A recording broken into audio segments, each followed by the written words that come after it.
There's so many D's. There is truckloads of D's coming your way today. So many D's, in fact, that I don't know. I lost track. How many D's is too many D's? Like a football stadium worth of D's. Dude, I guess it depends on who you ask. Yeah, yeah, you're right there. There are some people Oh out my there who gosh. probably a football stadium worth of D's is not enough D's. As soon as you hit record every time, Yep. you just jump in with D's Yep. and it gets me. I don't think it'll ever stop being funny to me. That's just the immature male sense of humor.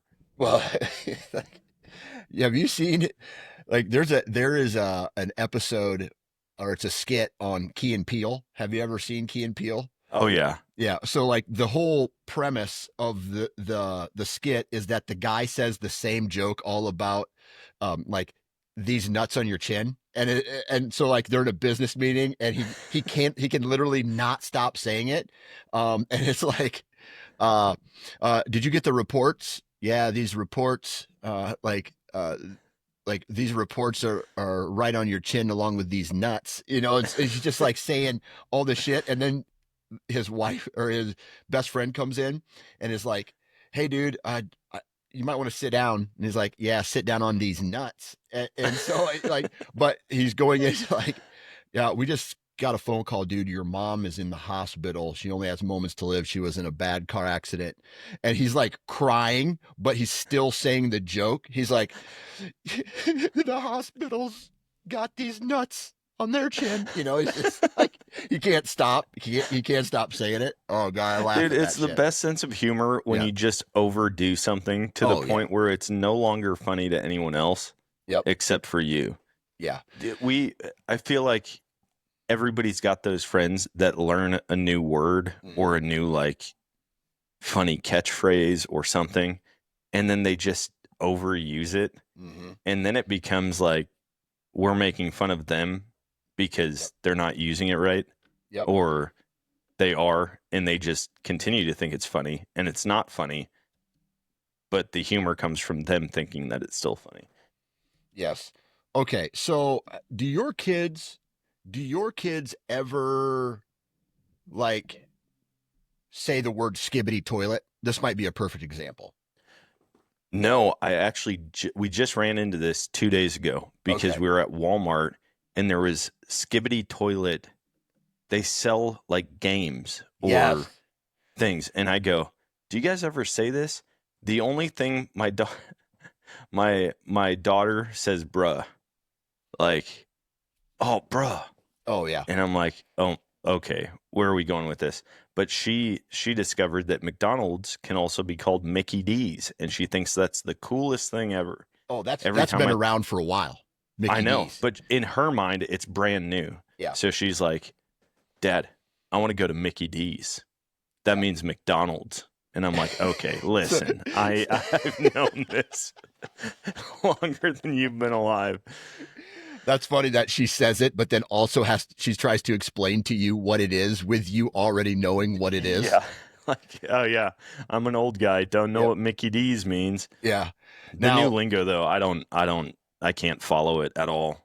God, the brains are just being rotted away at this point. Okay, so Yeah.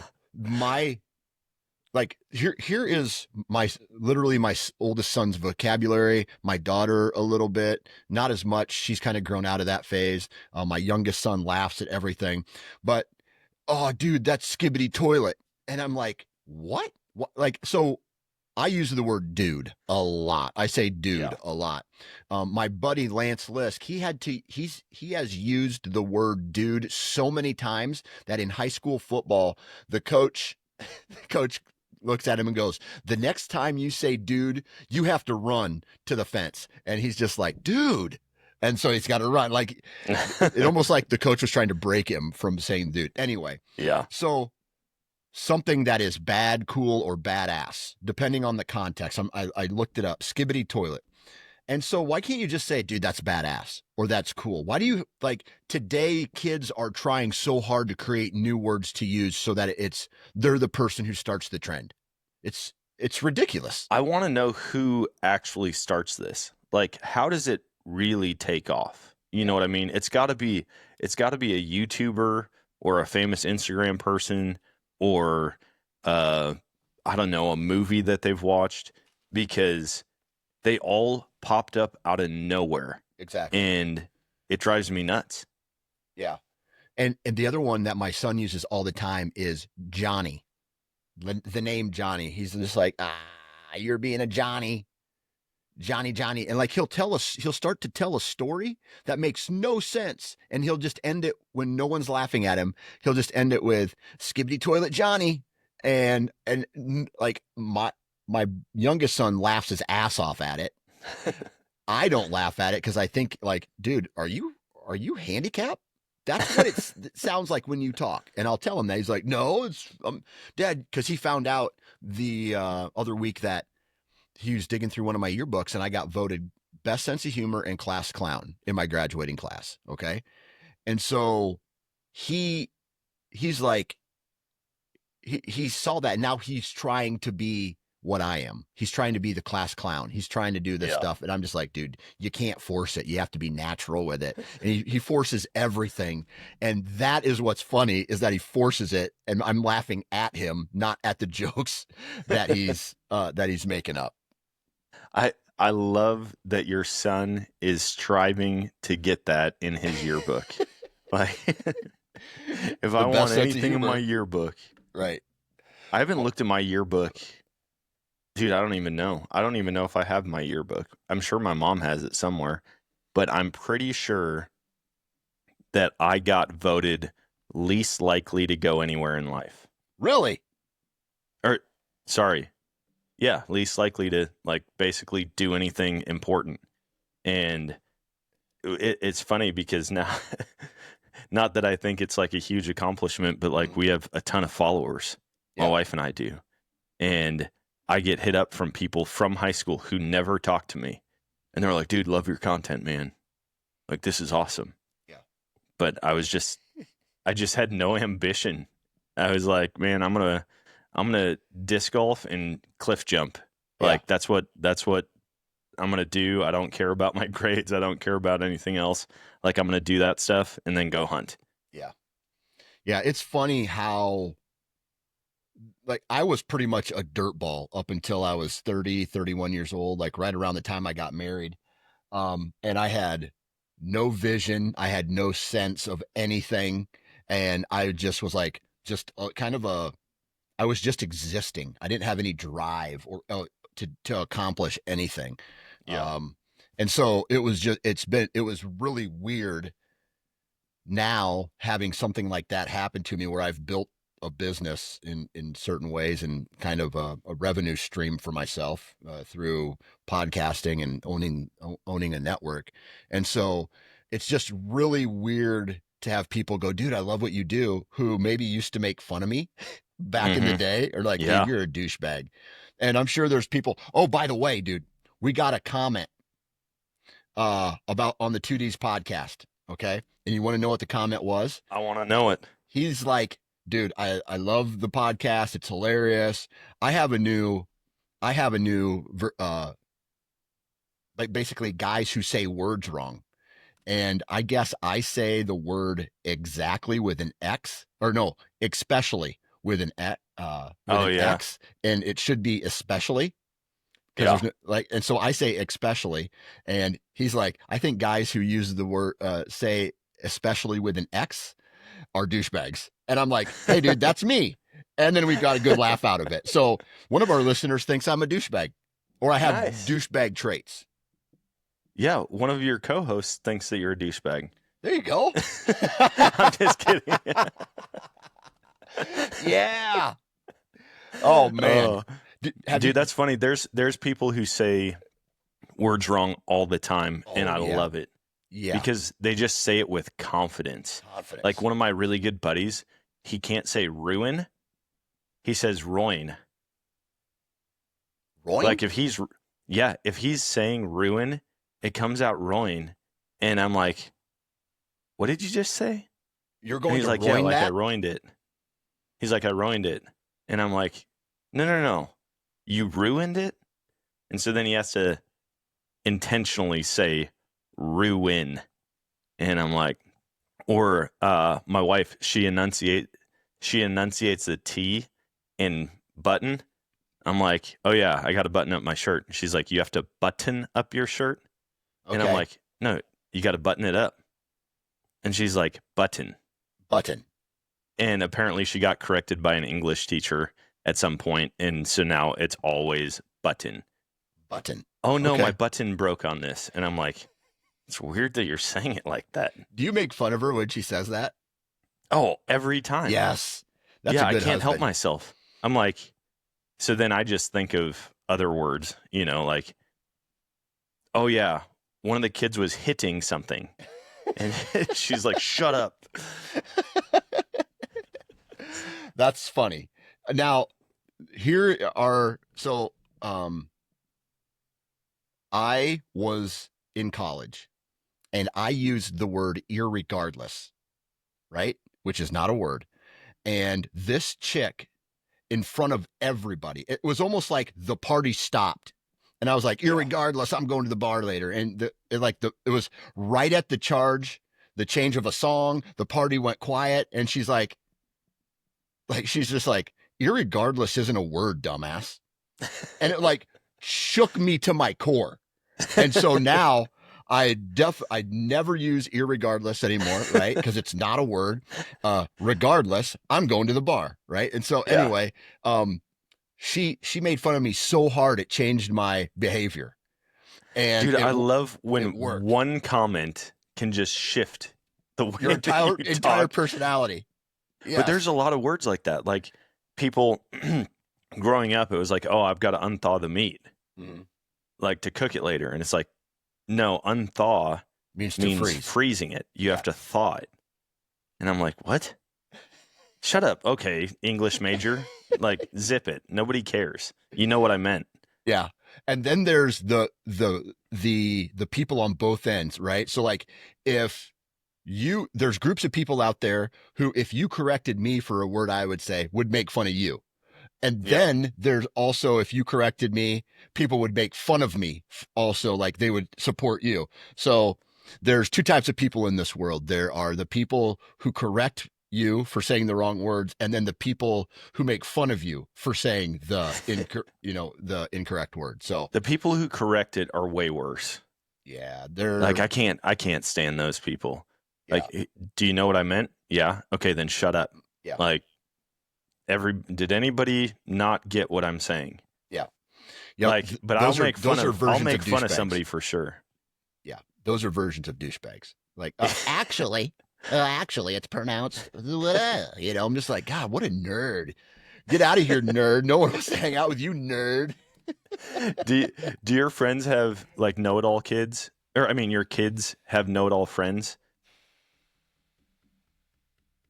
My kids are definitely not know-it-all kids. My oldest boy is a jock who will probably need to be in special classes to get caught up with the rest of the kids. He's going to excel at sports, but he might be behind in reading. Like, okay. My daughter is kind of a freak. She's very intelligent, and she is also a pretty good athlete. And my youngest son, I don't know what he's going to be. He's right on pace with everything. He's like the average kid, right? He's kind of the average kid.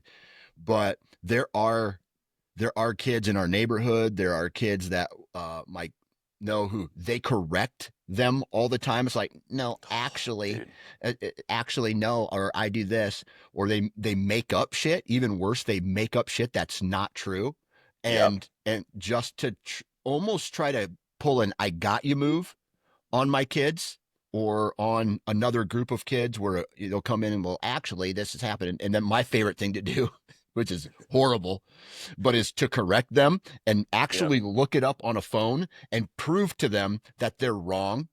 It's like, this is, we did this and that. I'm like, no, you didn't. You never did that. I know your parents. You've never done that. Right. And so to just like maybe shake a kid. And sometimes my kids do that where they'll say, mostly my older boy, because I think there's a little bit of insecurity. Like he wants to be cool, but so sometimes he doesn't do it as much anymore, just because he's so focused on sports. But Jesus, man, I hate when kids like people, adults do it too. Yeah. Oh yeah. But I'm like, my mission is to break these kids of doing it before they Yes, become adults and everybody hates them. exactly. Like my son's got a really close friend, and he'll tell my son these facts that aren't facts. Yeah. And my son's like, "Did you know that you can travel to the sun in 3 days if you have this rocket ship?" And I'm like, "No, you can't. Like that's And not true." Well, that's what so and so said. I go, "Yeah, well, so and so doesn't actually know any of this stuff. yeah. They just say it." And then he goes, "Dad, what's the longest word in the dictionary?" And so whatever the word is, I looked it up and told him, and he goes, "Well, so and so said that there's a word that takes 28 days to say." And I go, "No, there's not." Well, then the kid is over at our house with his mom, Yeah. and my son goes, "Dad, what was the longest word?" And so I told him again. And this kid goes, "No, there's a word that takes, however long to say." And I go, "No, there's not." And I go, "Look, I just looked it up." And then he grabs my phone and scrolls, and he goes, "Right here." And sure enough, whatever he said was actually accurate, but it's some like made up word that somebody, like it means nothing. Yeah. I said, "Hey, listen, dude, just because Google says it doesn't mean it's right. Yeah. Although that word might exist, nobody has ever spoken that word fully, Right. which means it's not a word." Yes. Supercalifragilisticexpialidocious is not a word. It's not a word. It was in a Disney movie. And so that's not a word. Now, I did just look up what is the longest word commonly found in the English dictionary. It is a 45 letter long word that refers to a specific kind of lung disease, Okay. particularly chemical names for proteins. This word is the longest in the English language as it appears, and it's like I'm going to try it here. Pneumon, pneumono ultra microscopilis convalescensis. I think that was exactly how you say it, Dan. I think you nailed it. Now Are you're you questioning. a doctor? Now you're even questioning if I can read right now. It's like, dude, do you know what sounds letters make? Yeah, I really enjoyed watching you try to work through that. Yeah. That was good. Oh But yeah. yeah, that So stuff happens all the time with me with the kids. My daughter she's not a know-it-all, but she wants to show you like, "Dad, watch this. yeah. Watch what I can do. Watch Mhm. this." And her phrase that she always uses is, "That's too easy. Mhm. It's too easy." And I'm like, "Okay." My son is getting into bottle flipping, right? So there's just like water bottles that full all over the house, Mhm. and he's just flipping them two at a time, flipping them into a cup. And my daughter goes, "Hey, Dad, watch this." And she brings a plastic cup out, like the size of a Solo cup, and has a pen. And she goes, "This is too easy."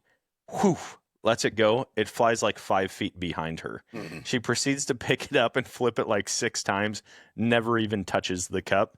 Yeah. And then she looks at me dead in the eyes and just drops it in the cup and walks away. Yeah. And I'm like, I just wasted 2 minutes of my life watching this stupid attempt at Yep. throwing a pen in a cup. But it's funny the confidence that certain kids have, right? Where it's Oh, just yeah. like, watch this, Dad, and then they fail at it, and it's almost like they walk backwards out of the room, or they do throw a smoke bomb It's like like a ninja and just disappear.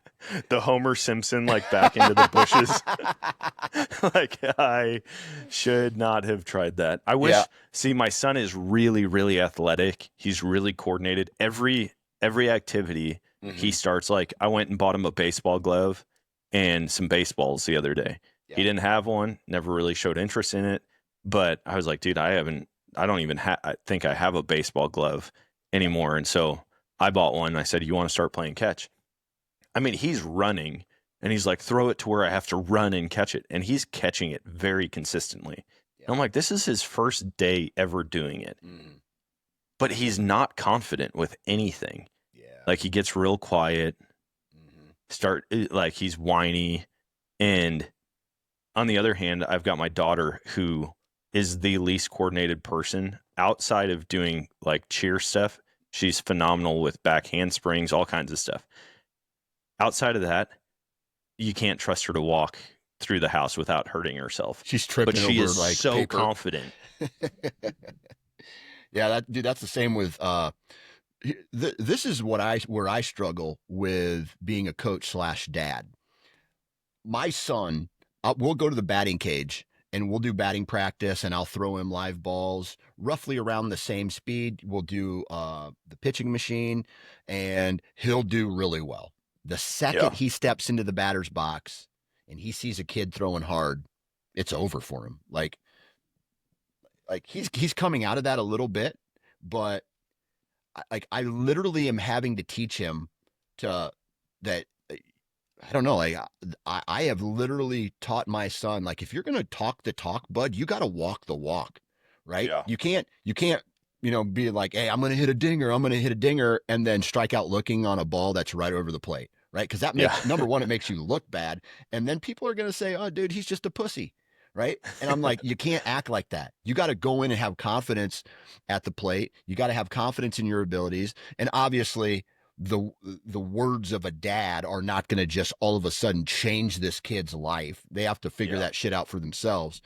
But we're in a stage of like trying to find his confidence even during like the biggest through the biggest sports obstacles, obstacles, you know what I mean? So yeah, I think that's a huge part of it. Is you got to have the confidence, but it has to be consistent throughout.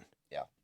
Because I mean, I've done the same thing. I've watched my buddies' kids play sports, and once they're in the moment and that pressure's on, forget about it. But I've also realized, me as a dad, nothing I say is going to revolutionize the way they think. No. As soon as somebody else's dad tells them it, they're like, okay, yeah, no, I need to listen to that. I told my son, I go, when you're catching the ball, I said, you know how sometimes it lands in your glove and falls out? I said, you got to follow it with your hand. I was like, catch, cover, throw. And he's just like, yeah, but I don't want to do that. Yeah. And I go, dude, the second you have a coach, he's going to get onto you about this, and then you're going to have to do it. Yeah, but right now I don't want to do it. I'm like, all right. But then he gets upset when he drops it. And I go, hey, what would have changed that? I don't want to do that, Dad. And I'm like, stop whining when you miss it. Yeah. There's a lot of kids right now, and I'm sure I was that way at some point, where they see a pro do it. It looks really cool, like a one-handed no on the glove, like a one-handed dive or a one-handed catch. Then they flip it to their hands. The Savannah Bananas. Okay, great entertainment. But if your kid is watching that and they're trying to do the behind the back bounces and spinning throws and shit like that, that's horrible. That's horrible for as a coach to see, like, don't do that in a game. This is entertainment, right? And so, like, my son, he'll try to like throw it a certain way, like on the run, sidearm shit. I'm like, dude, you're gonna have Tommy Johns real early, or you're just not going to make any teams because you think you look cool a certain way, but that doesn't get the outs, right? You know what's awesome? Getting on base, making a routine pop fly, making a routine grounder. That shit's cool in baseball. Or following a play. If you're supposed to run this way for football, don't run the other way.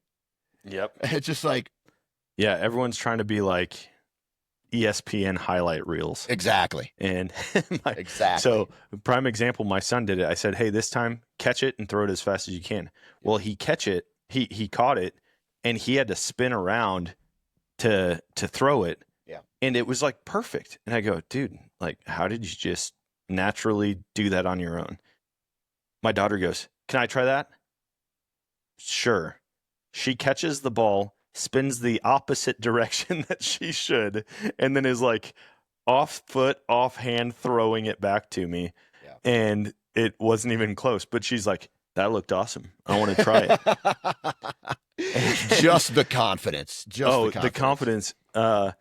So you were talking about kids just saying stupid crap. I feel like, and how their brains are melting, I feel like they just take everything from social media as if it's fact. We went coyote hunting the other night, me and my buddy Michael, and his oldest son, he's like 16. He came with us. We're on the drive home, and he goes, "Oh, dude, guys," he's on his phone in the backseat. "Dude, guys, did you guys realize that this Christmas is going to be 25, 25, 25? And I go, "What?" And he goes, "Dude, it's December 25th, 2025. It's going to be 25, 25, 25. And I go, "Dude, there's no 25th month." I go, "It's going to be 12, 25, 2025. And he just gets real quiet. And he goes, "Oh, dude, I just read that online. I thought it was pretty cool." And I go, "Yeah." And it's 100% wrong, man. I go, "Do me a favor, and like when you're out with your girlfriend, just don't regurgitate anything you read on a TikTok or on an Instagram post." That's funny. It's 25, 25, 25. That, like, what about last year? Wouldn't it have been 24, 24, 24? No, it doesn't happen every year because there's no 24th month. Yes, exactly. And so also, you sound like an idiot. And I'm sure if you would have said to your good friend's son, "Dude, shut up. You sound like an idiot." Like one of my favorite words to call someone is a dipshit. Like I don't know why, but I like if someone says something stupid, like just really stupid, I go, "Shut up, dipshit." Like that makes literally no sense, dipshit.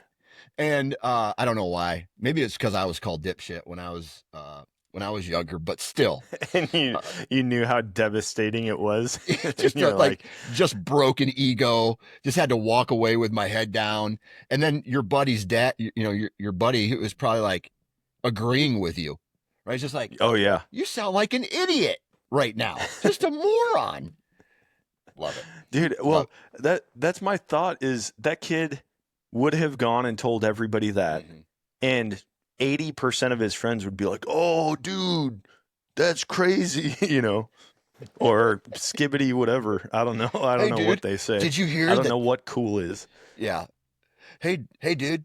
Did you hear about this year? This year on Christmas, it's going to be 25, 25, 25. Skippity, dude. Skippity. I mean, it's like, dude, there are people in the 1950s that were probably put into mental hospitals doing the exact same shit that you're doing right now and the way you're talking. My buddy, his son is like my son's best friend, and they'll just like out of nowhere get these, how dogs just take off running and like they get the zoomies. Kids do the same thing, except they do the dumbest crap. So he'll just be like, beep, beep, beep, beep, beep, like walking around, flailing his arms around. Yep. And my buddy has nothing to do. I mean, he's like, "Hey, what are you doing? You know how stupid you look? Stop acting that way." And I'm like, "Oh man, like you've really got." I'm like, "I don't care. My kids can do whatever. They're 7 and 8, Right. But dude, He does not want anything to do with that. Right. Okay. So hang on one second. What does flapping hands mean? Hang on one second. I think it's like FLAPPING. Flapping hands mean, okay, I don't know if this is what I'm going to get. Okay. Autism. Okay. So like, dude, this sounds bad, but I can't help it. So my two youngest sons, they're obviously boys, and it says hand flapping when to worry. It can be a self-soothing behavior called stimming, I believe, often associated with autism or other sensory processing difficulties. So whenever my my youngest two boys, I'm pretty sure they don't have autism, but like they're flapping their hands or they're doing something like this. My daughter has no patience for that. Sounds like your buddy, and is just straight up in the living room. You guys look autistic. You guys look like you have autism. And my wife's like, you can't say that. And I'm laughing at the same time. So I'm just like you can't say that, but she is laughing at me, laughing at her. Like she's laughing at me, trying to get mad at her for what she's just said, but I can't because I'm laughing. Yeah. Well, I feel like the reality is autism is like the new ADHD, right? You Right. hear about it seems like they diagnose everyone with some level of autism now. And it Right. used to be ADHD. Yeah. It was like, oh, have you checked? Does he have ADHD? Yeah. Oh, maybe you should use this essential oil. Yeah. Like, blah, blah, blah. And at the end of the day, I go, dude, they're just kids. Like, Yeah. I guarantee we were doing stupid crap as kids. Right. And there's just different levels of like Yeah. how kids behavior, right? So like there are kids that I feel definitely need to be on some type of medication. 100% need to be on it. Then there's other kids that are just pricks or dumbasses who probably need to be spanked or punished a little harder than what their parents are punishing them, or maybe explained that this should not happen type. You shouldn't be doing this kind of behavior. And then the cop out is because like there's kids out there who are probably on medication that don't need to be on it because their parents are lazy. I'll just say that. And then, oh, how dare you? We've tried everything. Well, have you tried beating their ass? You know, because I'll tell you what. Like Mickey Mouse when he did that. Oh, how dare you? How dare you? Sometimes you just gotta beat a kid's ass, huh? That'd be funny. Really good like skit. Mickey Mouse was on a one of those "The More You Should Know" commercials about disciplining your kids back in the 50s. Is your kid a dipshit? Well, sometimes it's okay to beat their ass. Take off your belt.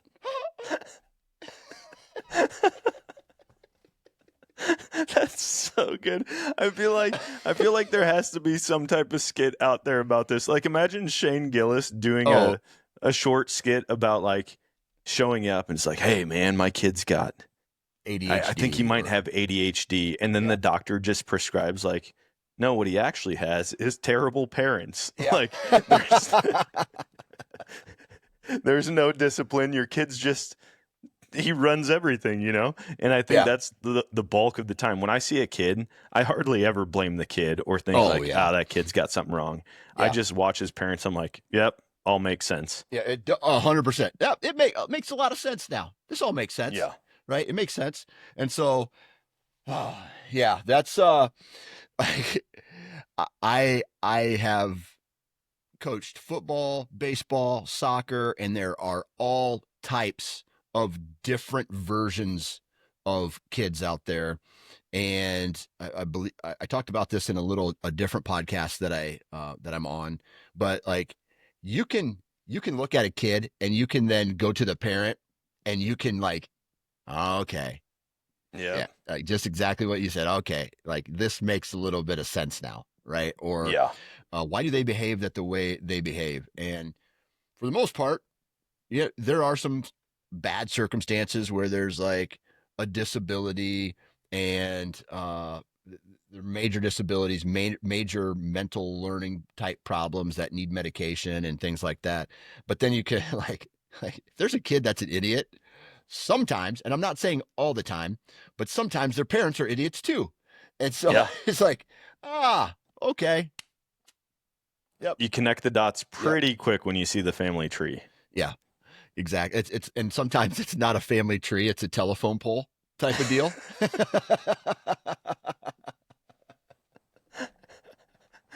It's so bad, but you know it right away when you see it. You're just like, oh, yeah, shoot.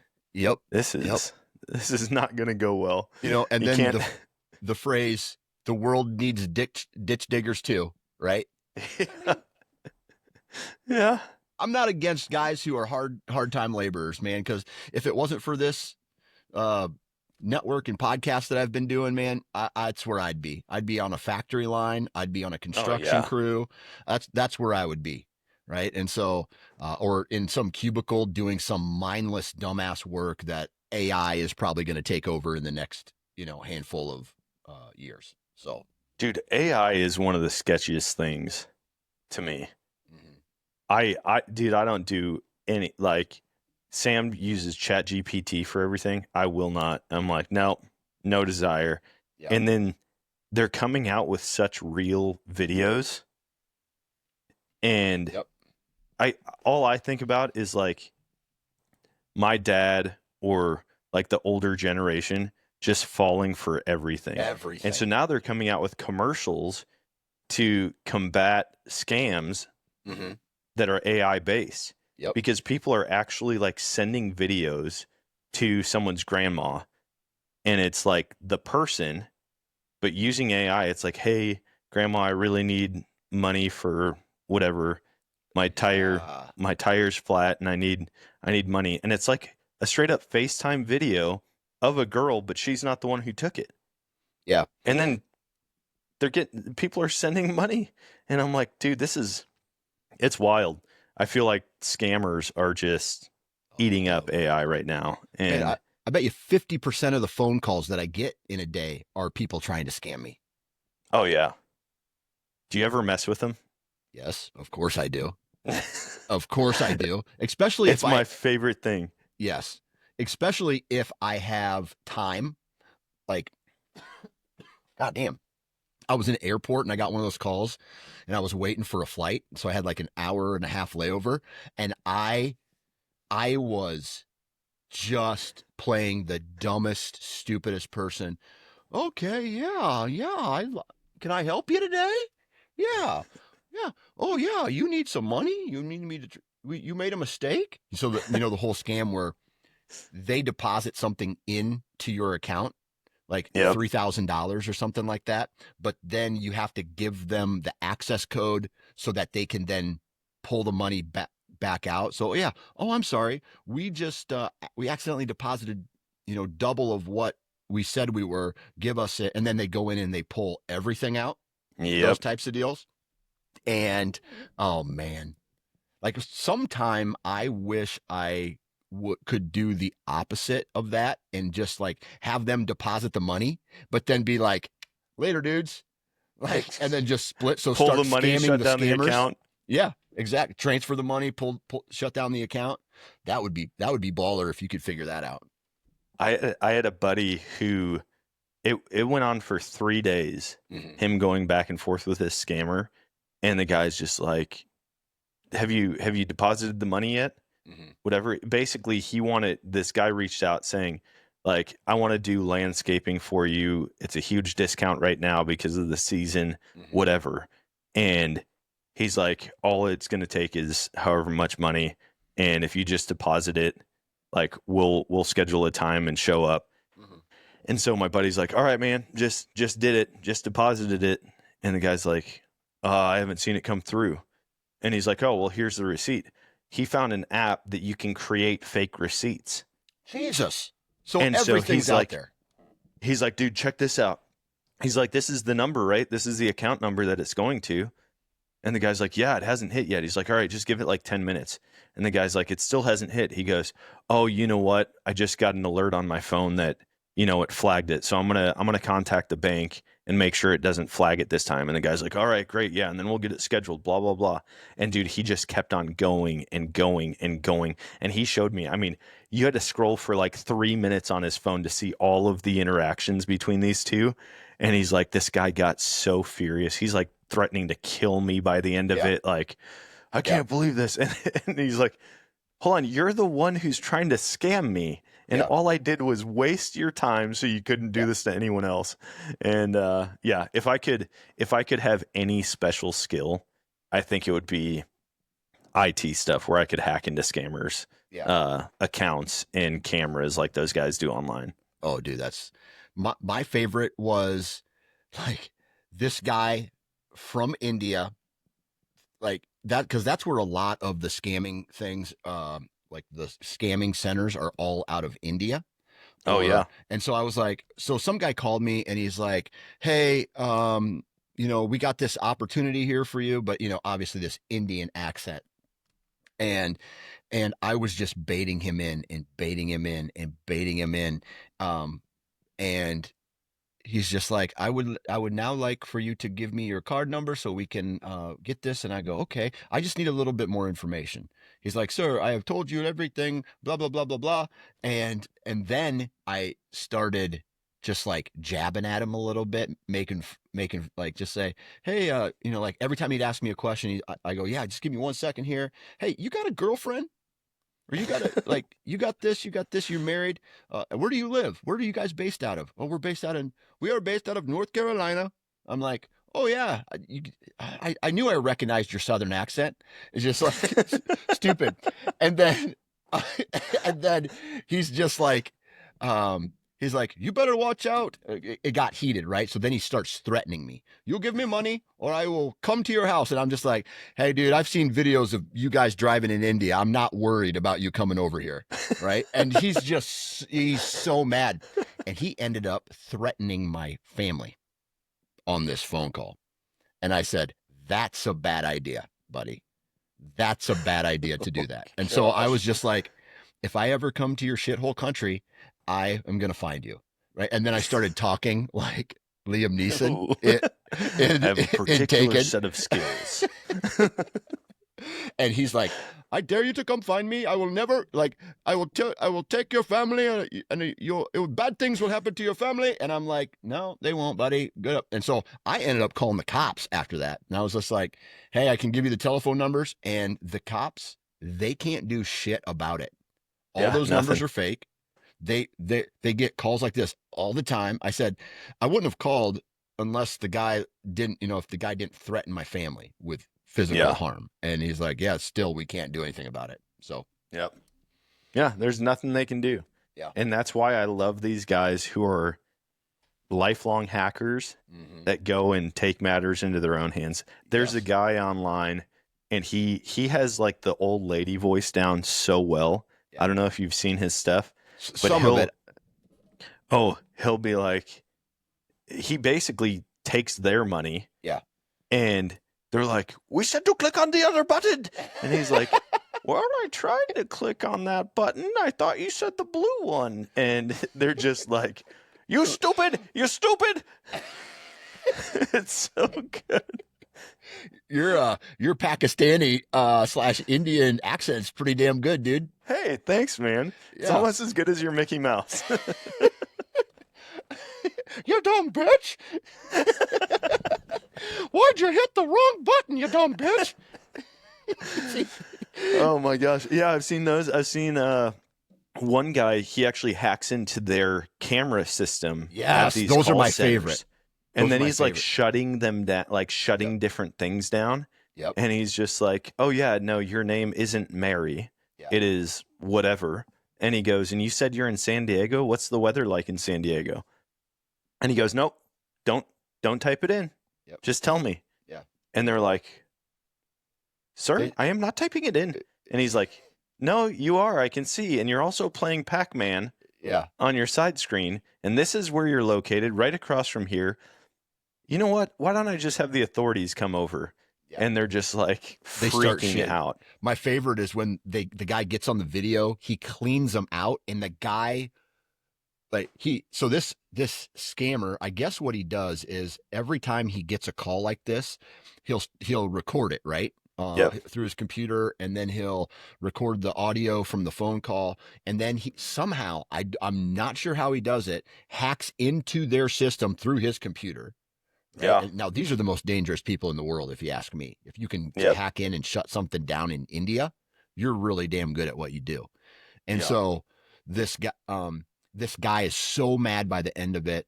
Like the owner of the scam center or whatever is like spiking monitors off the desk and like breaking keyboards because the guy like stole $16,000 out of their account. And I think what he does is then he donates it to a what's that called? Like an organization that helps people who have been scammed. That's incredible. Yeah. So that dude, like a charity or something like that. So the reactions or my like something even similar to that is when they plant the bike that has a chain to it or a cable to it, and they try to steal the bike and they just rack themselves and do a flip. Oh, dude, Yeah, those are they always like catch the guy partway through so that he's going full speed trying to get full away speed. Yeah, and just boof yeah, over the handlebars, or like the hot seat one. That's a really good one. And then the backpack prank where it's cabled yes, and the guy like looks around, puts the backpack on, and just starts running. running. Yes. I mean, Ooh. it literally looks like a stunt man in a film. And oh, dude, that I just love messing with people who mess with people, Yes. just as much as I possibly can. Mm-hmm. And that I so if you've posted anything on Craigslist or Facebook Marketplace in the last 5 years, you've got those calls. Hey, or those messages.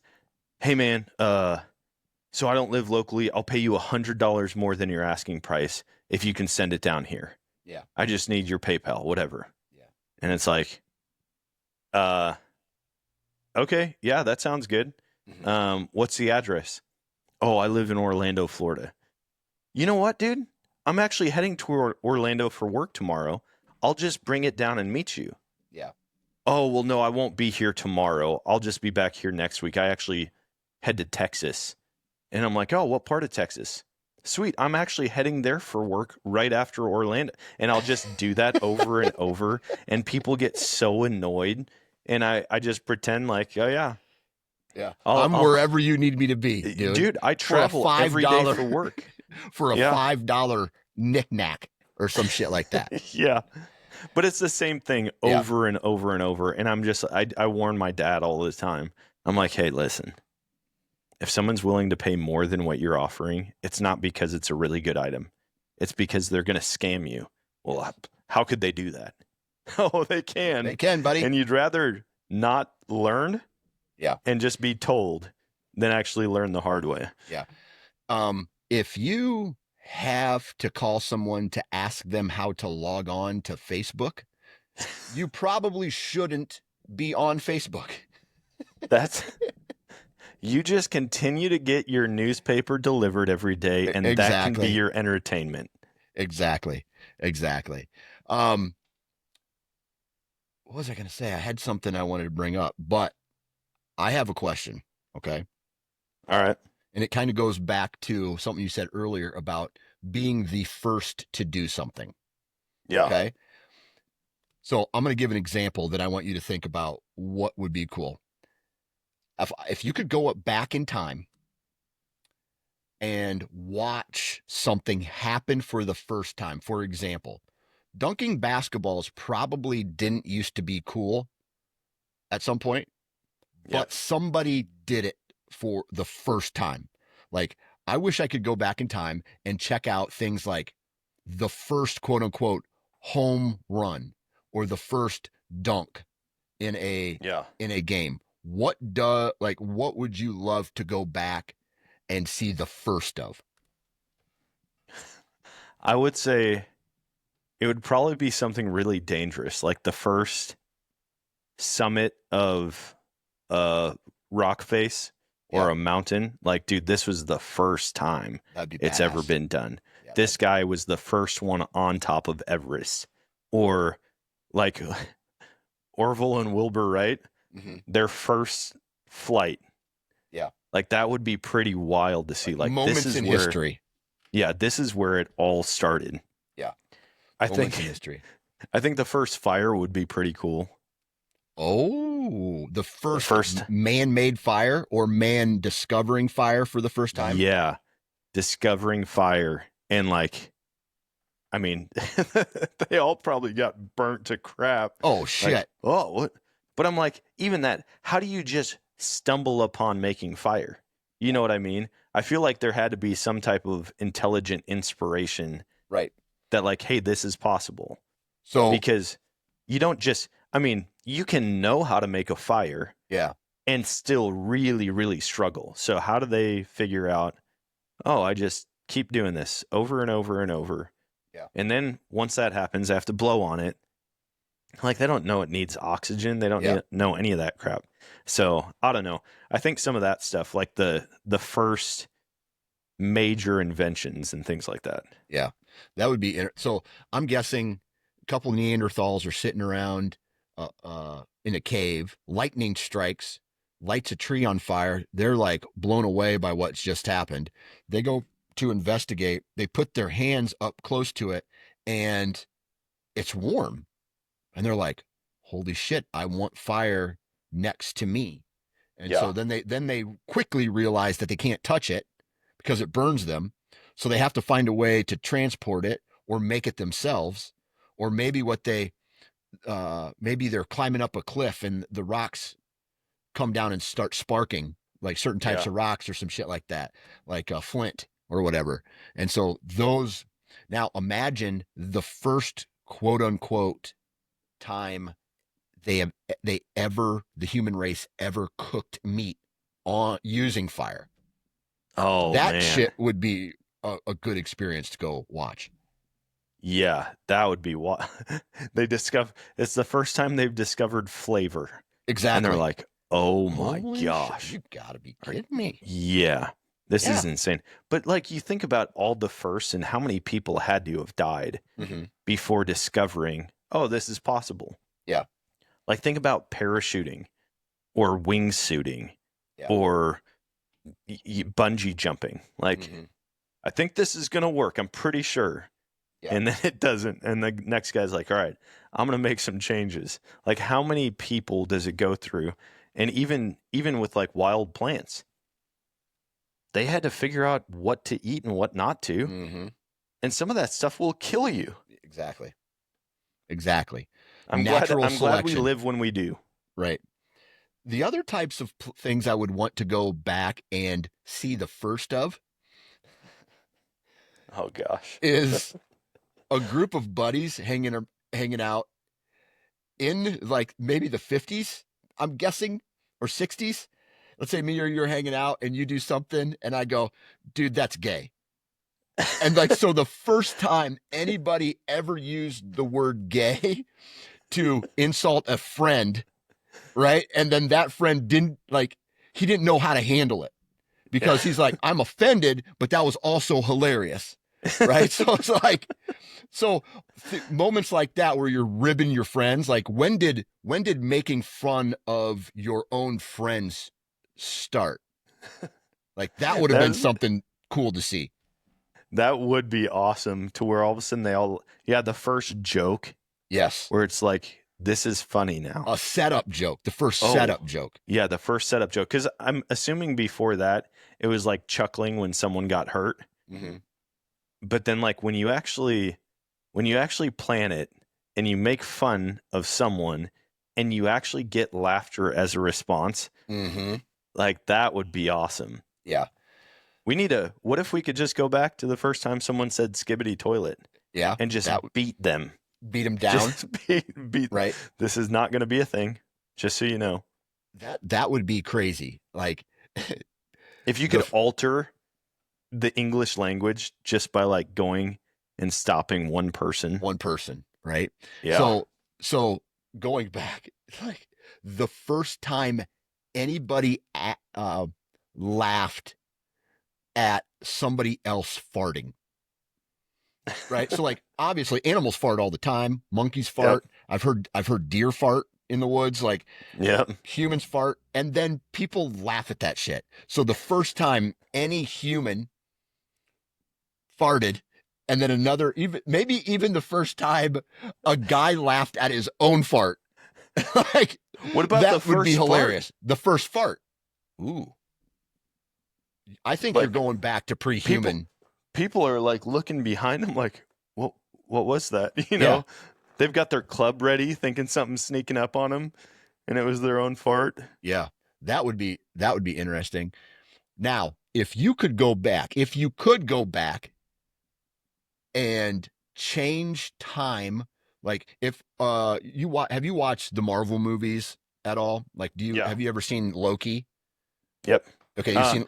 I haven't watched the series. Okay, but Like I know who Loki as a character is. Yeah, Loki. So in the Marvel Cinematic Universe, he goes and like I don't know if it's the TSA or TA something. Anyway, he goes and he starts working with an organization that is in control of all of the timelines.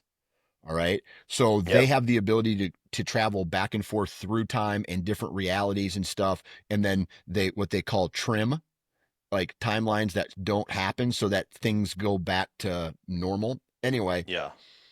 if you could go and trim a timeline or like give a suggestion somewhere along the line to a person or group of people or an event to change time, like what are some things that you would do? Oh, dude. I mean, I feel like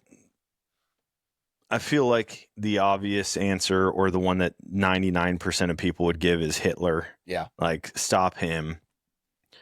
But dude, I don't know, man. Like a more practical funny one would be to just never let the Cowboys be great. The Because Dallas Cowboys fans the are Dallas the worst. Cowboys? Yeah, the Dallas Cowboys. They're just the worst, So you you would know? like you'd pull like a Tanya Harding on Troy Aikman's knee in the parking lot as he's walking into the first day of practice. Just like I just don't want to hear about the Cowboys forever. So you would actually go all the way back and like kill Jerry Jones. No. No, I wouldn't. I don't even know how this all works. Like I have to physically have my hands in something, or you just like Well, click Control Alt Delete whatever. yeah, I mean, you can look at it either way, right? You could look at it either way. Hmm. Maybe you give like you introduce drugs, a very addictive drug to a person while they're in high school at a party and like, hey, dude, take this. This is called crack. And then instead of Emmett Smith being a really good running back, he's becomes a crack addict or something like that. Or then Okay. you can get your wish of Yeah, so I the just have Cowboys to not being great. manipulate something. You I feel like manipulate it, going yeah. in the whole like drink the Kool-Aid saying, coming from the cult where they all drank Kool-Aid, like they moved to Puerto Rico and drank Kool-Aid and died. Yep. I feel like going back to that moment and just like swapping it with grape juice, Regular Kool-Aid. like just something totally normal, and just mess with absolutely everybody. Or give them mushrooms instead of put like mushrooms or like psychedelics in their grape instead of like legit I'm gonna kill you poison, and then Yeah. they all have this weird trip, and then see what the outcome would have been. That'd be Oh interesting to man. do. Yeah, it'd be fun to change like a major event, like the JFK assassination. That would be crazy. And it's like you just let a puppy go in front of the car And they have to slow down. and they have to slow down, and then the shot comes through and they're like, "Oh." It misses them I would just somehow. want to go back and be part of each one and do the same thing but a little bit different on every event. And so it's like they're looking back at history, Yeah. and here's this random dude who appears everywhere just to like, So shoot. you're in the background of all these historic pictures. Yeah, you know how sick that would be? It's What just like, this guy's pulling the strings. He is all like, what if he didn't show up this time? He's the timekeeper. He's the timekeeper. You're the timekeeper. Would JFK have actually gotten shot that day? That would be crazy. Yeah. Or Or like the event's still happening, but you're some sicko who just likes to watch bad things happen to people. Like one of the most iconic pictures ever taken, in my opinion, was when there was a Vietnamese soldier. They have a gun to his head, and the photographer took the picture the moment the other guy. I don't know if it was an American soldier or another.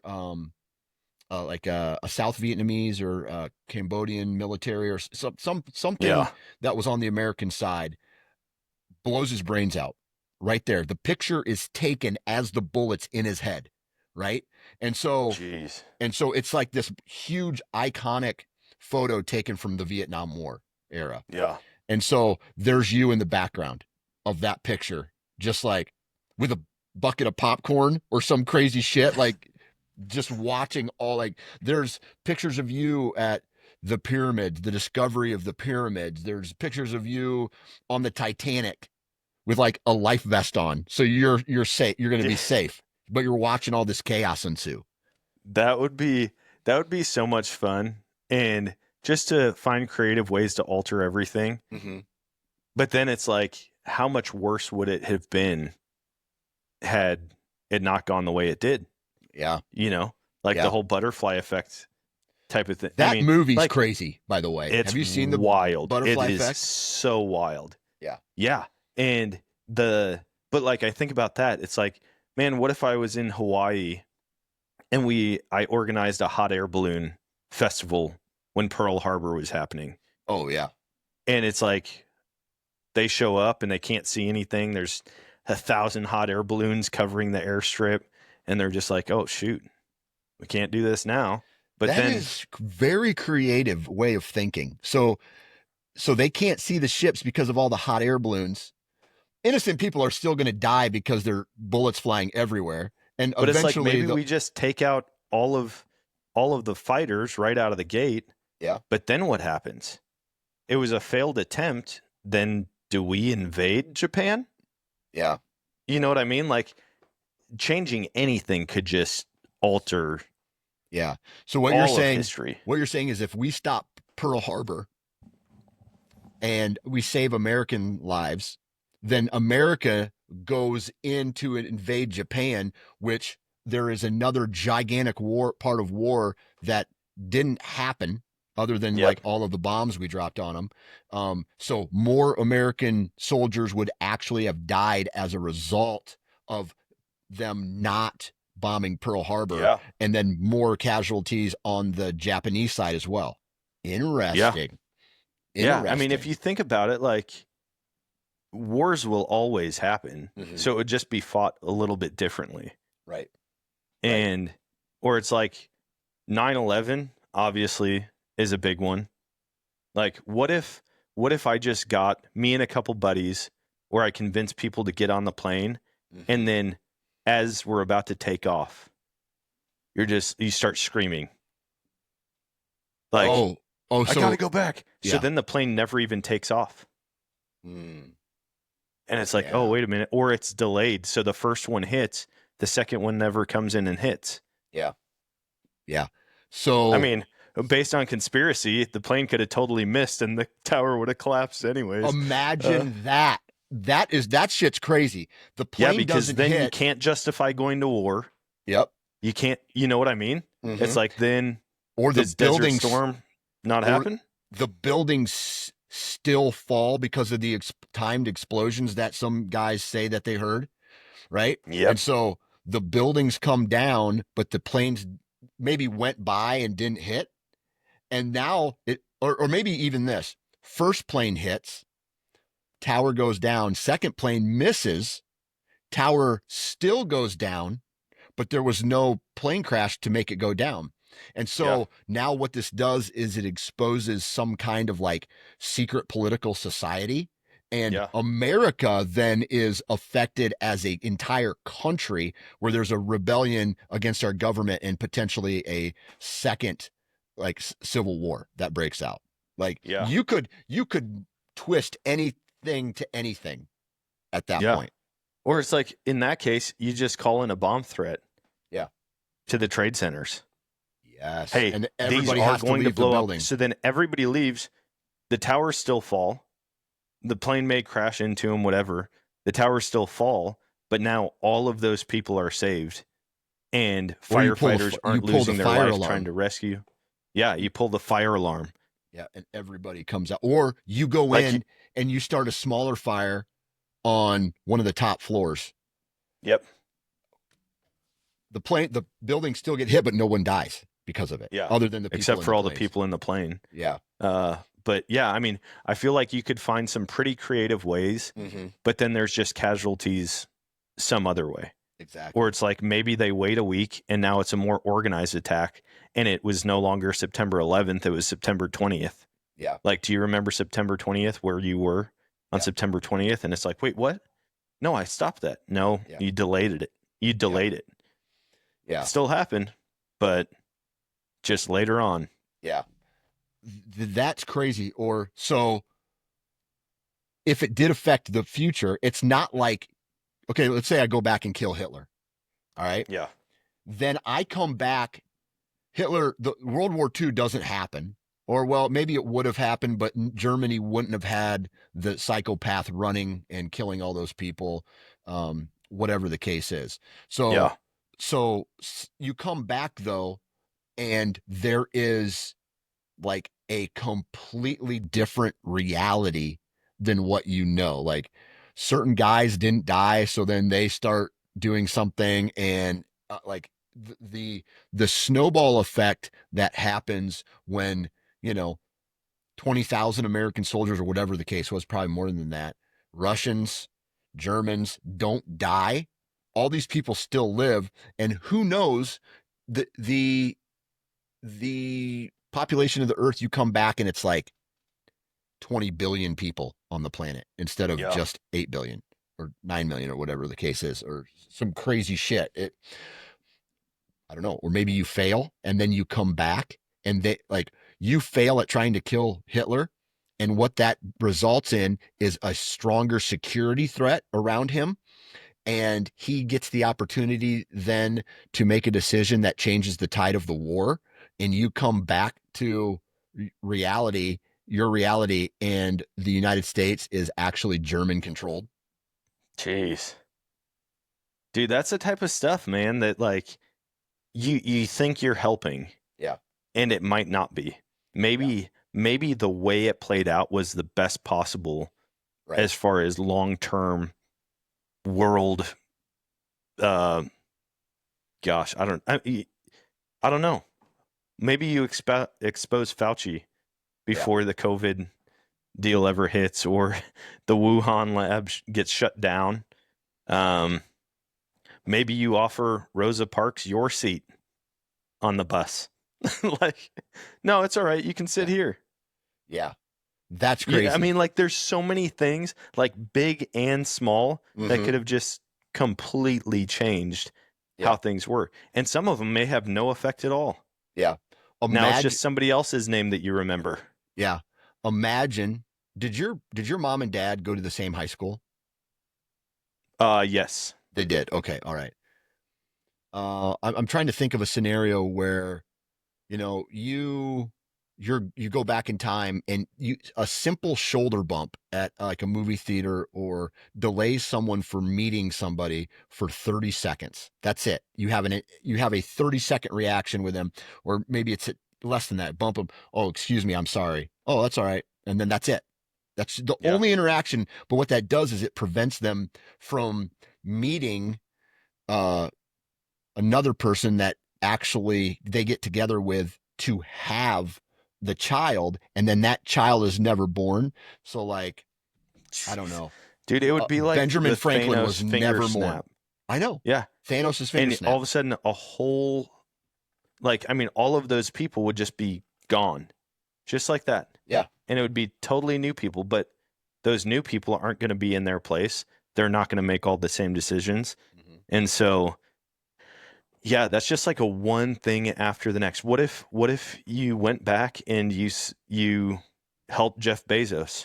Mm-hmm. You were like, dude, You I would invested. love to help you get all of these books online Mm-hmm. so that people could read them online and not have to go to the bookstore. Mm-hmm. What do you need from me? Yeah. $2,000, you got it. Here you Right. go. You know what? I know you're working out of your garage right now. Here's an office space. I believe in your vision. Let's make this work. Right. You Hang on. know, I gotta look something up here. Okay. What year was Amazon founded? Okay. 1995. Let's say, or 1994, 95. Okay. How wealth or what if I invested money in Amazon in 1995 worth today? Okay. If you had invested $1,000, okay, in Amazon stock in 1997, it would be worth approximately 1.8 million today, according to the Motley Fool. That's not that honestly, that's not as much as I thought it would be. No, same. Okay, so let's go Microsoft. Do Apple. I will. Microsoft in 1995. Let's see. If you invested $1,000 in Microsoft in 1995, see this is weird.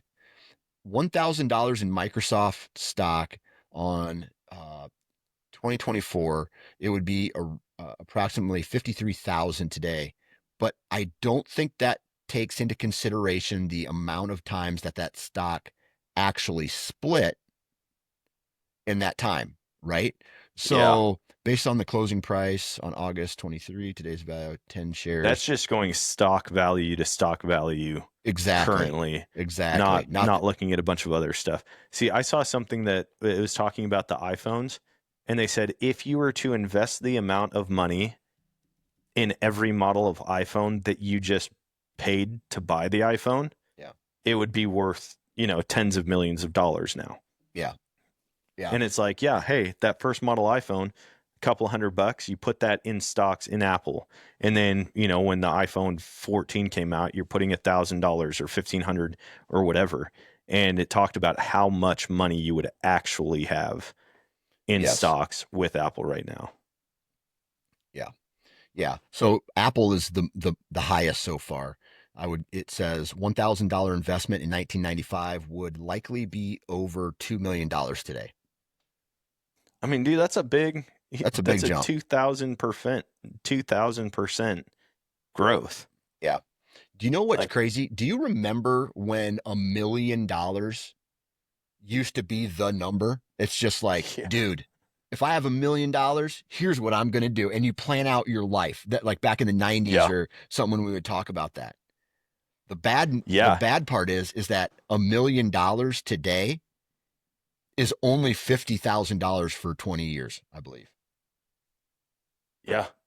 $50,000 a year for 20 years is $1 million. And so that isn't sustaining shit in today's world. Oh, yeah. No, that's nothing. Yeah. We looked up one day because people were talking about in one of our videos, like how much we were worth. Mm-hmm. And so I was like, I wonder how much we're worth. Yeah. So I Googled it. And this was probably 2 years ago. And it said, we are Dan and Sam are worth $4.3 million. Where's that money? Where's Yeah. that money? Now that I say it, I want to see what it says now. Okay. What is the net worth? What is the net worth? Net worth of weird. No, that's not me. Oh, this one's saying we have a net worth of $436,000. Okay.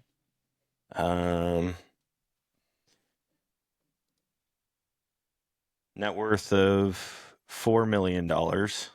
Yeah. Samantha Matthews earned 5 figures in monthly installments.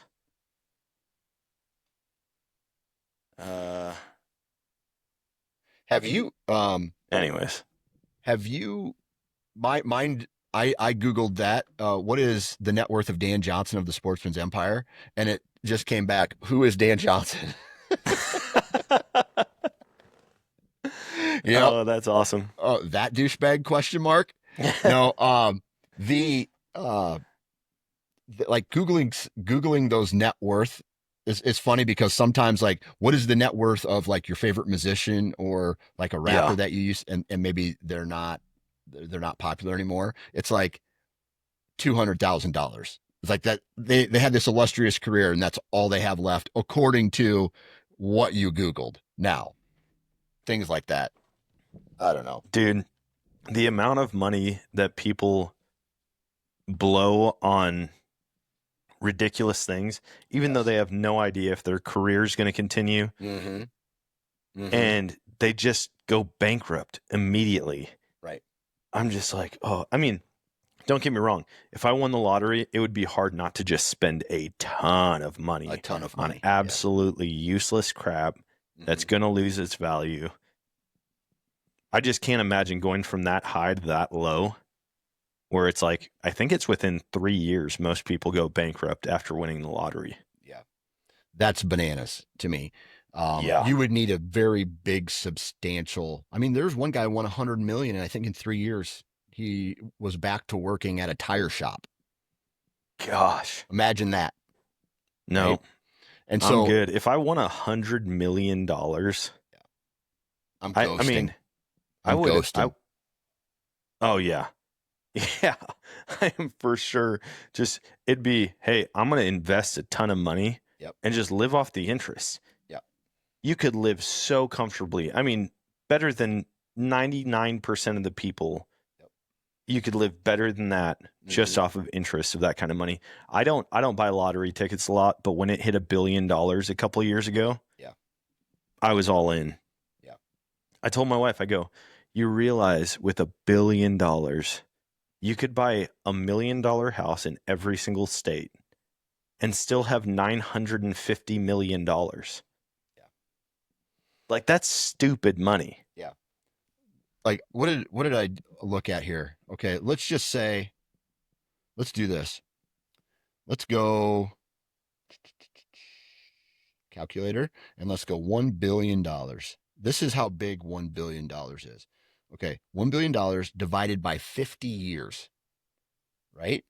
That is $20 million a year you would have to spend in order to get rid of $1 billion. $20 million Yeah. a year for 50 years.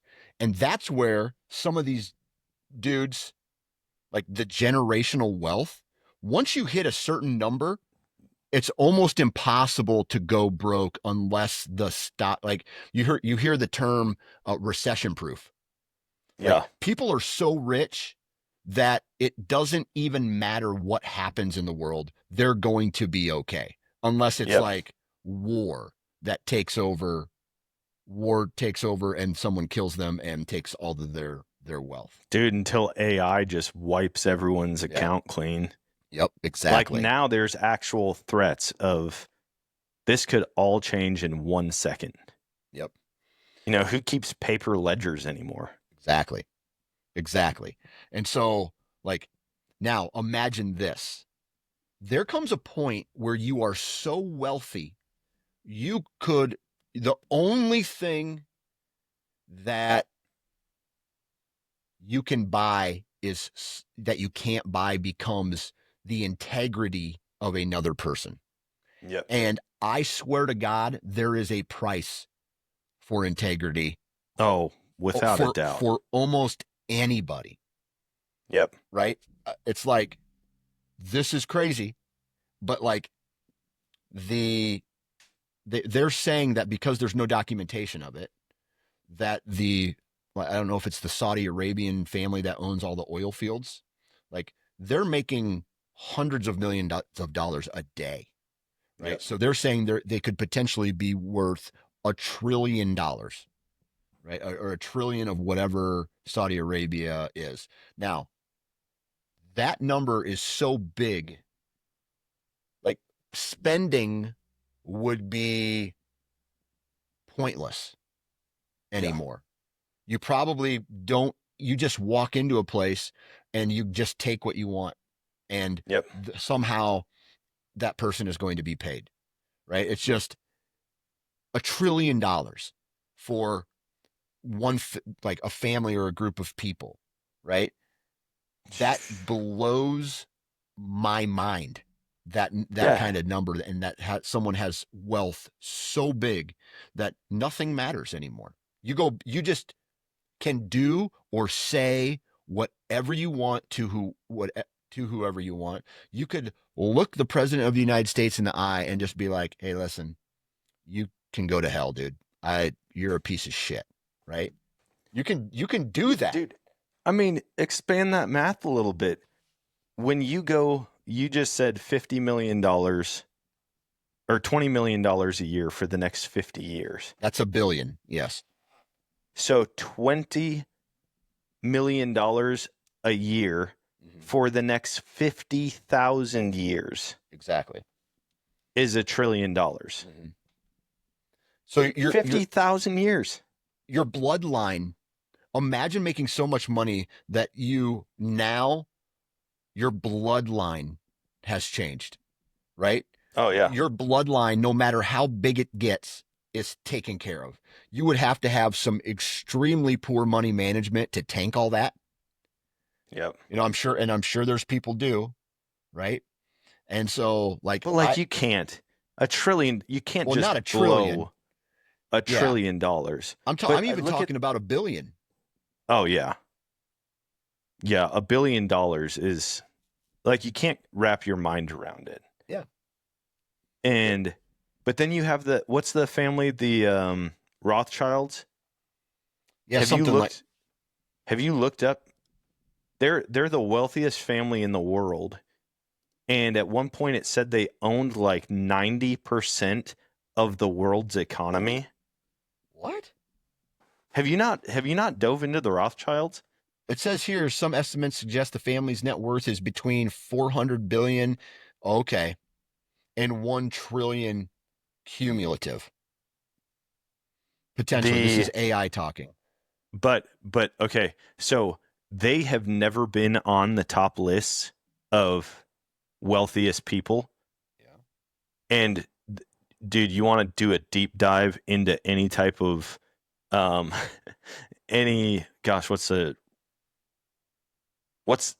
the thing that like everybody thinks is a hoax? I can't think of the name of conspiracy. Oh, yeah, like conspiracy theories. Conspiracy theories. Yeah, conspiracy theories. Dive into the Rothschilds. Okay, there's a lot of information out there saying that they have basically run the world for a long time. Yeah. They've been pulling the strings on every major decision for over 100 years. Yeah. And the amount of money that they have, if you look at who they own, like what they own all of these huge companies that you hear about. Mm-hmm. And it's like, oh, this is the owner. No, they're all underneath the Rothschilds portfolio. Yeah. So, for example, let's just say they're some of the biggest brands that let's just say I'll use these examples. I don't think it's accurate, but like Ford and Apple and like giant steel companies and shipping companies and some tech companies, they're all owned. That people don't know, but like majority of the stock could potentially be owned by another group of people, like holding companies, right? And so that's where the true wealth, like the top echelon of wealth is. So I just Googled Rothschild family net worth. Okay. There are claims that they're like 400 billion to, here's the highest one that I've seen. A particular enduring myth suggests that the net worth surpasses of this family $500 trillion, claiming that they possess potentially 80% of the world's wealth. Yes. Okay. But it also says these assertions are thoroughly discredited as well.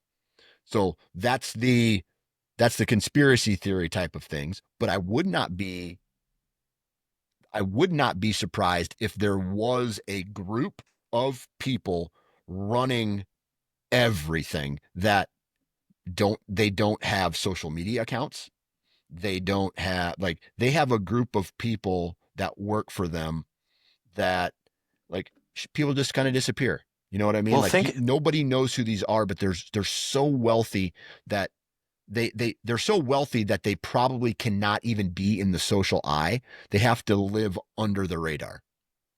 That's what I'm saying. Think about how, like, you have heard of all of these super rich, super famous people, right? Right. But nobody can name the first names of the Rothschilds. I mean, once you look it up, sure. But it's not a household name. The bulk of people are like, wait, the who? And these people invented the modern banking system. Yep. They own tons of different stuff. So if you're them, yeah, it makes sense to not want to be on the world's richest people list. It Right. makes sense to not have a spotlight on you.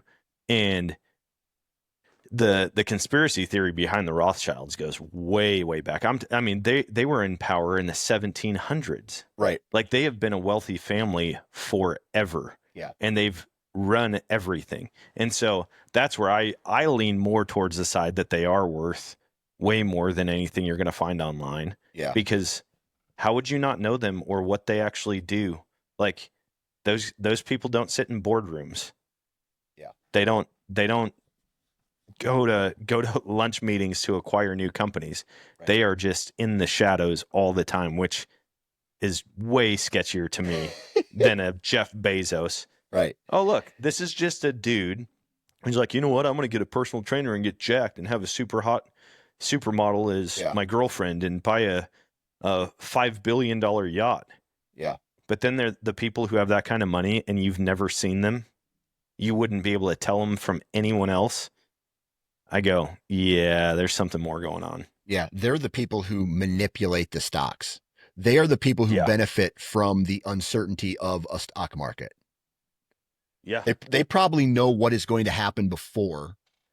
And so, I don't know, like, imagine a group of people actually owning and controlling the stock market. So to us, I think it feels like that happens. speculation. Yeah. But to other people, someone's running it. Okay. So, yeah, that's the reality. These are the people that presidents have to call and get permission from. Yeah. Crazy. Think about that. Yeah. Or like, yeah, dude, the conspiracy side of things, because I don't think that all of these countries are just independently run. I think there is a much greater tie between these world leaders. Mhm. And I think there's somebody who can go, all right, you need to go wipe this country out. Yeah. You need to go take this leader out. Oh, what? This president got assassinated? Someone called the shots on that other than, a 5-star general somewhere. Right. It's I think there are all the most important, influential shot callers in the world. You do not know who they are. Right. And so when you probably get someone like Elon Musk, like, is Elon Musk, he's the richest person in the world as of right now. Yeah. And he's worth $420 billion. Okay. So that's $500 billion. Based off, and that's obviously assets and stocks and things like that, right? It's not just dollars in a bank, right? So in order for him to be considered a true billionaire, he probably needs to sell those stocks. So all of this is assets, right? Yeah. And just like, I don't know, man. Like, what's that one movie with Tom Cruise where he goes to the secret sex party and all these people are doing like crazy cult type things? Have you seen that movie? I don't know that one. Eyes Wide Shut. I haven't seen it. I think Nicole Kidman is in it too. I think she might be in it. Anyway, it is a movie about like a normal guy finding out about like this party, this sex party. And so he walks in the front door and it's just like debauchery it's like just all these people just having a giant orgy all over the place. And then he walks through all these rooms and then it comes to like a circle room where I don't know if it's like everybody's wearing a mask, by the way, but they know who everybody is based off of their mask, which is crazy. So he instantly shows up and people know that he should not be there.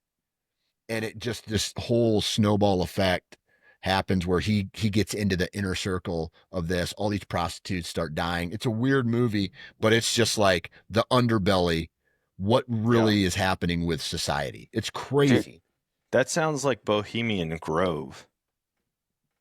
Have you done any research on Bohemian Grove? That's where they have like the conspiracy theory about all the world's most powerful people go and they have human sacrifices. Yeah, it's $1 million application fee to be part of it. Yeah. That's a wild one. And anyways, I love conspiracy theories. I don't go crazy with them. I'm not just like, oh, I'm bugged out about everything all the time, but I Yeah. think there's probably a lot of truth behind them. I think each one of them is somewhat based in truth. And it's like, dude, the conspiracy theory that we didn't land on the moon, and everyone's like, oh, are you kidding me? We clearly landed. Yeah. And now it's very well known that that never actually happened. It was all staged. So we didn't land on the moon. Like, is that a fact now? I think it's a pretty commonly held belief that that never actually happened. That shit, and that's the thing. Now we are in a news cycle and information cycle where that shit, like, did we not land on the moon? Period. Next scroll. Oh, big girl with boobs jumping on a trampoline, right? It's just like, how do you know what is real? How do you know, Oh, yeah. like, the facts do come out and it's like, oh, yeah, we never landed on the moon. Scroll, next thing, nobody cares about it. Well, it was a highly contested thing forever, Yeah. right? But then everyone was labeled as a conspiracy theorist that didn't believe that it actually happened. Yeah. But then you have people who are going, you're saying that we landed on the moon with this type of technology. Right. And yet, why aren't we just doing it on a daily basis now? Yeah. Like we should be, with how far all of technology has advanced since that moment when Neil Armstrong supposedly walked on the moon. We should be able to go there whenever we want. Right. And nobody's on the moon at any given time. Like, when's the last recorded moon landing? Right. I think it's like decades ago.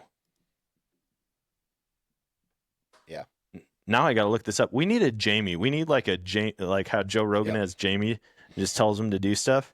Yep. When is the last recorded moon landing?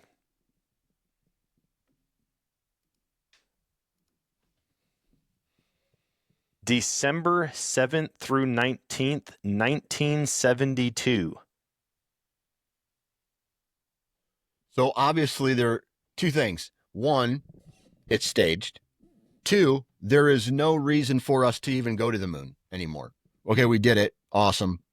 Why do we need to go back? There's no mineral resources out there.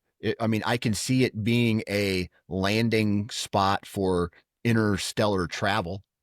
You know, like, okay, first we got to leave Earth, then we go to the moon, and then from the moon we take off to our next journey, right? I could, in some sci-fi world, I could see that happening, but there's no real need to go to the moon unless it's going to benefit us somehow.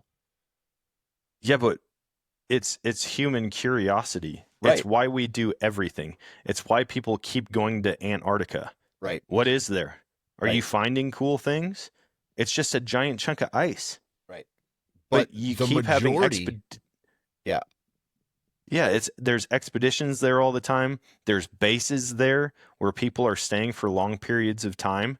And it's like, I mean, all we know is that there's ice there.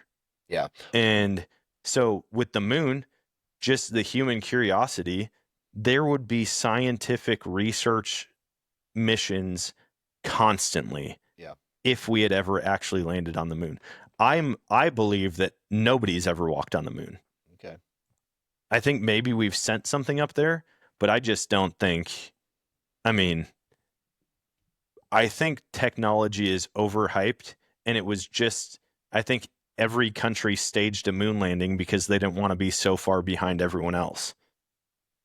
There's no chance that in the 1970s that technology could get us there. You don't think so? Dude, they couldn't even, what plane can fly around the world? What one plane can circumnavigate the world that every country has? And now we're talking, you're flying to a moon and getting back? I just think if you start diving into like the actual numbers and the fuel and this and that, like, I don't think there's any chance.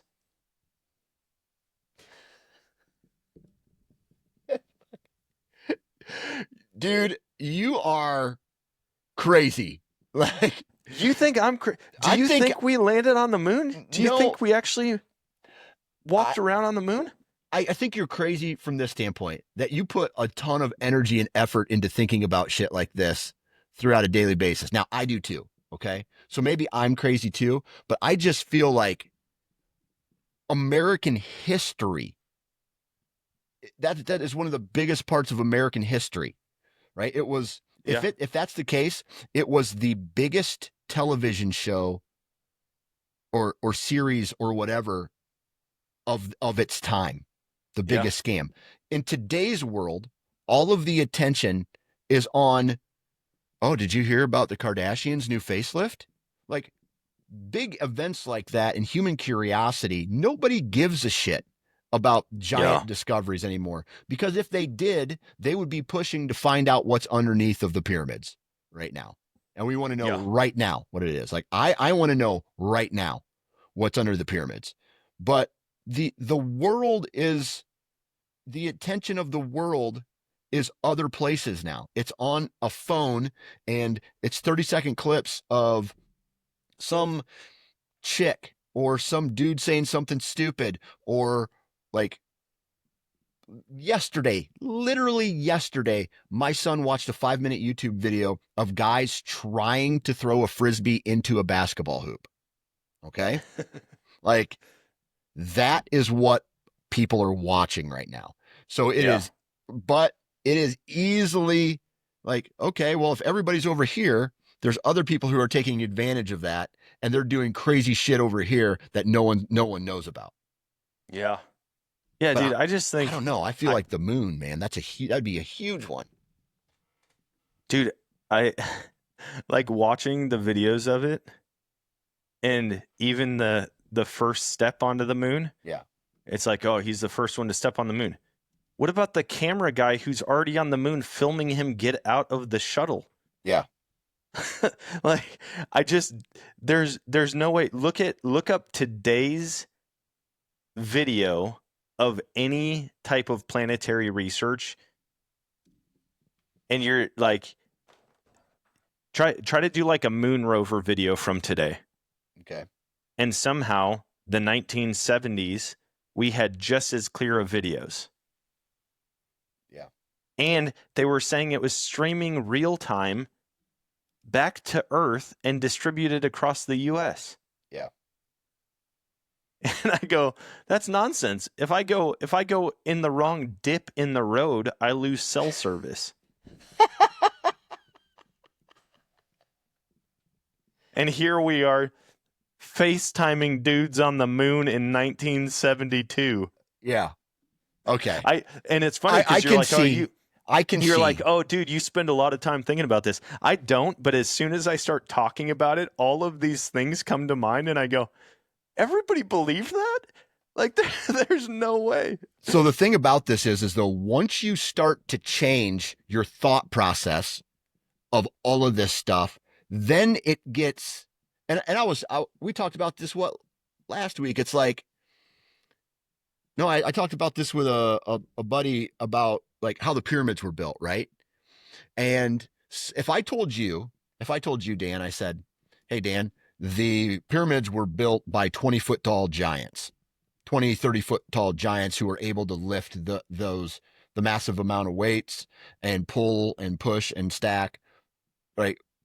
You might go, dude, you are crazy. That shit never happened. That could never happen. That's not real until someone finds a giant bone or Yeah. until somebody finds something. So it's all what's happening now with technology is all of these crazy theories of something happening or not happening are starting to get proven and disproven, or another idea comes into play which goes against the way that let's just say, history has been thought of, right? The Yeah. evolution of humans, how many years humans have been on Earth, how the pyramids were built. Like, was there a society, an intelligent human society before the one that we have now? Like, did an extinction event, come Extinction. extinction? Yeah, I'm gonna get a fucking And douchebag. Shut up, dipshit. Did those events happen? You know what I mean? yeah. It's just like, okay, now there's a gigantic civilization under the Amazon rainforest that nobody knew about until LiDAR came. And it's like, Yep. oh no, nobody lives out there. Oh, wait a second. They did. 500 years ago, 1,000 years ago, Yeah. 10,000 years ago. Thriving cities were all over the world. How did that happen when we, like, I'm convinced that there was intercontinental travel before Columbus. I'm almost positive of it, Yeah. through the Vikings and who's discovered. But people are like, we don't want to live here. We're just going to go back home. Yeah. Just crazy shit. That we're going to, dude, what do you think would be the next biggest thing in human history to be proven or maybe disproven? Is there something that comes to mind? I mean, they've already toyed with the alien thing, Mm-hmm. and nobody really latched onto it. They were like, "Look, there's actual intelligent life form. There is technology coming to our Earth that's not from this world," and it just kind of like, "Oh, but you got to get your booster shot," and nobody thought about it. I mean, for real, it came out during COVID. Right. They were dropping like intellectual bombs on us, just like, dude, look at this footage. We actually have spacecraft not from this world. Yeah. And everybody was more focused on whether or not you had your mask pulled over your nose. Mm-hmm. And so it's like, I just don't think anything that comes out is going to be like, whoa, crazy, unless all media, both mainstream and social, latch onto it and go, hey guys, we need to pay attention to this. Yeah. So like a giant spacecraft the size of, I don't know, the city of Chicago. It's so huge it covers the entire city of Chicago, flies over top of us. Everybody's going to see it. It's going to go on social media. Everybody's going to cover it. So you're saying it needs to be an event like that, not just a little ship flying for a brief second. I think and if they disappearing. released information on actual aliens, or said, look, we actually have biomass, like we have This is a picture of physical material of another creature that came from a different planet. Yeah. If they did that, I think that would just boom, blow things wide open. Yeah, we need that to happen. How do we make that happen? I don't know. I think it's that. I think there's got to be. I really think there's something with Antarctica. Like, it's not just a giant iceberg out there. Yeah, there's land underneath a giant snow-covered island. I don't think it's an ice wall that is hiding an ancient civilization. But like, I'm not a flat earther at all. But I think there's something there that's very important. Yeah. Like, it's the only place that you can't go on your own. Yeah. Like, it's not a country in and of itself. It has no government, but no government will let you just freely travel there on your own. Yeah. So I'm like, that's kind of shady. Something's up. Something's a little suspicious. Yeah. Okay. All right. So if you're a billionaire or trillionaire, now things start to open up to you where you're just like, I want to go explore Antarctica. And you get there and it's like it's a paradise. It's not ice covered. It's just like this crazy, like, world of the perfect everything and alien life forms. And it's a hub of interstellar travel where people are coming in and out of there all the time. And it's like, hey, we got this technology from this planet, 5 million light years away. Go check it out, check it out. And we're also traveling. Yeah, dude, I can see that. Yeah, I think there's something crazy going on there. I'm curious if like Area 51 fully gets declassified and we figure out what's going on there. Yeah. Yeah, I don't know. I think aside from that, it's going to be somebody drops a nuke, and that's going to be like the next big world event. Someone's going to just like, I'm even afraid nuts. to talk about this shit. Like, I feel that in order, like, no one's going to do anything outside of the United States to shake us, I don't think. Right? Unless somehow they cut off all of our oil from Saudi Arabia. We'll just drill more here in the United States. We're, for the most part, we have the ability to be energy dependent because of the oil and, uh, any type of other solar and wind generated energy. I feel like we could probably do that. The only thing would be corruption from the inside somehow, I feel. And whether that would be like somehow terrorists get a nuke into the United States. There's a movie about that.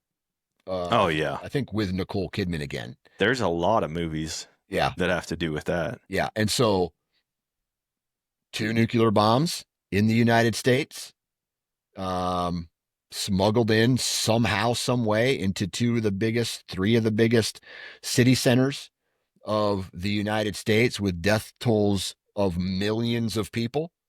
Like, Yep. that doesn't seem such of a far fetch now. Like, God Yeah. forbid that something like that happens. And it's just but like, now we've got this Golden Dome defense system. Yeah. That they're trying to push, and it's got China and Russia going nuts right now because they're like, do not do that. That would whatever. I mean, like, they're not happy about us having essentially Israel's Iron Dome defense system for the U.S. And I saw something earlier today, and I mean, it could have just been satire, but apparently Canada really wants to be part of that Golden Dome defense system, basically a intercontinental ballistic missile defense system, or even a short missile defense system. They really want to be part. And Trump's basically saying, if you were our 51st state, you could be. Yeah. Otherwise, it's going to cost you $600 billion or something like that, right, to be part of this. Yeah. And I'm like, well, what if Canada is actually, that might be a big one. If Canada joined the U.S., that would be global. That would be a global shift. One thing that I found out, and the guy says, I don't want to talk about it on another podcast that I was doing on the Nine Finger Chronicles. He was from Canada, so we talked about deer and deer hunting and stuff like that. But he's like, one thing I do not want to talk about is the separatist movement that's going on right now in Canada, where Canada is one of the largest landmass countries in all of the world, and they're being governed by 2 or 3 cities in Canada, right? And so there's large numbers of people who are just fed up with just the way that, for example, Chicago and Illinois. Well, outside of Chicago and the greater Chicago area, it's all farming communities. It's all like industry and things like that. And so now what you have is people who are voting for all of the state are living in Chicago. So the bigger number, same with like New York, I'm sure California with San Francisco and LA, Texas, Colorado. Like, yep. So things like that are starting to happen, and or have always happened. And so now I guess in Canada, there are a group of people that are wanting to, in some way, shape, or form, secede. Yeah. From the rest of Canada, creating their own nation or their own independent states or whatever is going on. And I guess that talking is getting louder and louder and louder up there. Dude, I actually think that in our lifetime, Canada will be part of the U.S. Think so. I think so. That's huge. That would be huge because we'd Canada be the largest land mass. Yeah. By a long shot. We would have the most well-equipped military by, I mean, we already do, but it would just like multiply that. Yeah. We would be a force, but also that gets challenged. I mean, luckily the infrastructure in Canada is already there, but like imagine securing that border. Yeah. It's all water. It's all water. I mean, it would almost be impossible aside from constant drone surveillance everywhere. Yeah. And I don't know. I think that could be cool. I would love it if Canada was our 51st state.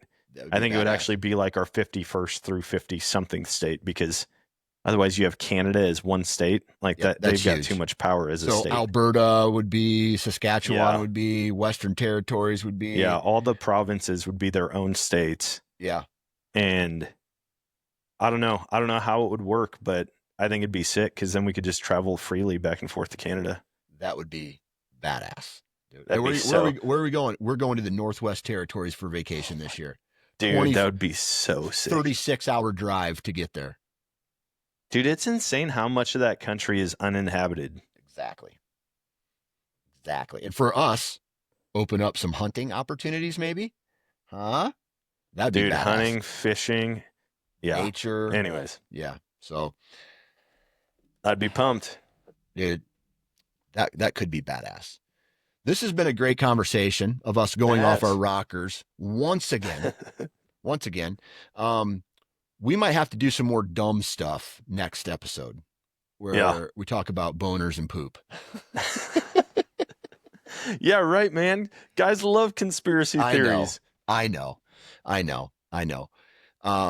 want to hear your full thoughts. Next time I want to stick on the conspiracy theory train just a little bit. Okay. Because I'm really curious what you believe about certain things. And if you're just like, oh no, I mean, this is what they told us. Or if you're just like, oh, that is nonsense. There's no way X, Y, and Z happened. What, do you have to leave now? I do. Okay. Damn. Yeah. Well, this forces people to come back to the 2Ds, one podcast for the next episode that will launch next week, whenever you're hearing this. Go to iTunes or Apple Podcasts, Spotify, wherever you guys download your podcast. Give us a 5-star review. Let everybody know that we are dumbasses, but dumbasses who provide some sort of level of entertainment to your ears every week. And that's it, really. This is our contribution to society, guys.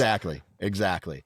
Dan, have a good week. We'll talk to you next time. Everybody out there, take care.